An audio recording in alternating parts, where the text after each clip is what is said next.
뭐 병원에 오실 때 대부분 이제 고객분들이 자기 눈을 어떤 수술법으로 하면 좋겠다라고 정하고 오시는데, 수술법을 정하는 거는 중요한 게 아니죠. 우리가 어떤 눈으로 갈 거냐가 중요한 거니까. 저한테는 좀 인상 깊었던 게, 어느 한 친구가 들어오자마자 느낀 거는 저 눈은 서현진 씨랑 좀 눈이 비슷하게 되겠다, 그런 생각하고 있는데 그 찰나에 자기가 서현진 사진을 꺼내더라고요. 이제 제가 그때는 의느님이 될 수 있는 거고, 눈에 대해서 어느 정도 평가를 하는 방법을 알고 있으면 그 평가 방법을 한번 집에서 해보시고, 그리고 상담을 받으시면 내 눈은 이런 상태니까 이런 식으로 수술하는 게 좋겠다, 확실히 이해가 되시면 훨씬 더 도움이 되겠죠. 안녕하세요, 연세미도 성형외과 조영록 원장입니다. 오늘은 쌍꺼풀에 대해서 얘기를 좀 해볼까 하는데요.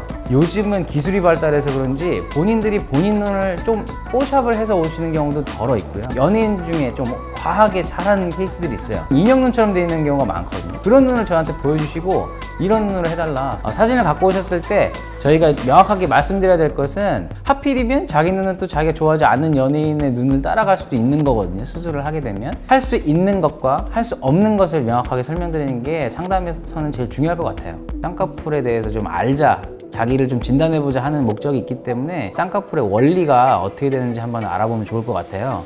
서양 사람들 눈은 눈꺼풀 앞에 건판이라는 게 있는데요, 건판에 눈을 뜨게 하는 근육이 이렇게 쭉 와서 붙게 돼 있어요. 그런 상태인데 보시면 지방이 앞쪽까지 거의 안 내려오고요, 건판 앞이 굉장히 얇은 걸 볼 수 있어요.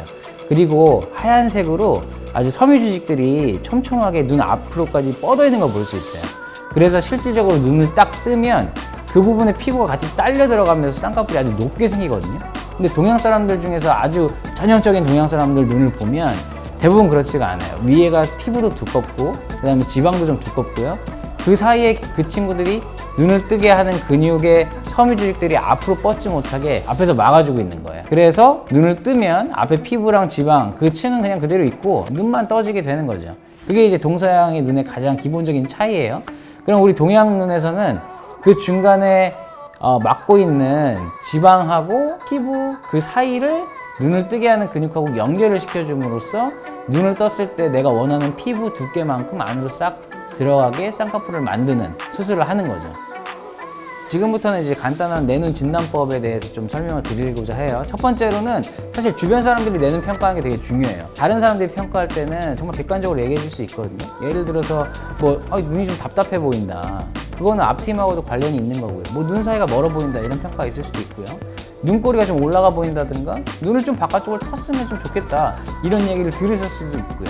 그리고 좀 졸려 보인다, 눈을 조금 꺼벙하게 뜨고 있다, 그런 표현을 들어보셨으면 또 그 눈매 교정하고도 사실 관련이 있는 거거든요. 그러니까 그런 걸 들어보셨으면 그런 걸 의사한테 전달하는 것도 굉장히 좋은 이제 평가 방법이 될 거예요. 그리고 또 하나는 이제 내 눈이 메모법으로 되냐, 꼭 절개법으로 해야 되냐, 수술법에 대해서 많이 고민을 하시잖아요.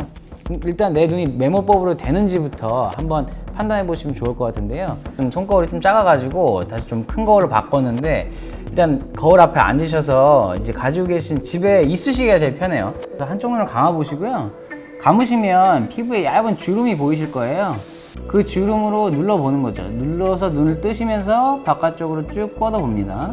뻗어 보시고 그 상태로 눈을 깜빡깜빡 하셨을 때 쌍꺼풀이 5초 이상 유지가 되면 본인은 그 라인으로는 메모법이 가능하신 거예요. 그 라인으로 쌍꺼풀이 안 물리시거나 그 라인보다는 또 높이고 싶다, 근데 그 라인 또 하필이면 안 물려, 그런 경우에는 사실 절개법을 고민을 해봐야 되는데, 워낙 절개법에 대해서는 케이스가 다양하다 보니까 이 자리에서 모든 걸 다 설명드리긴 좀 어렵고, 그래서 저희가 리포트를 따로 준비했으니까 그걸 참고해 주시고, 그걸로도 부족하시거나 혹시 너무 궁금하신 게 있다 그럼 댓글로도 남겨주세요. 그리고 요즘 이제 중학생이나 고등학생들 같은 경우에 쌍액 쌍태 같은 거 많이 하시잖아요.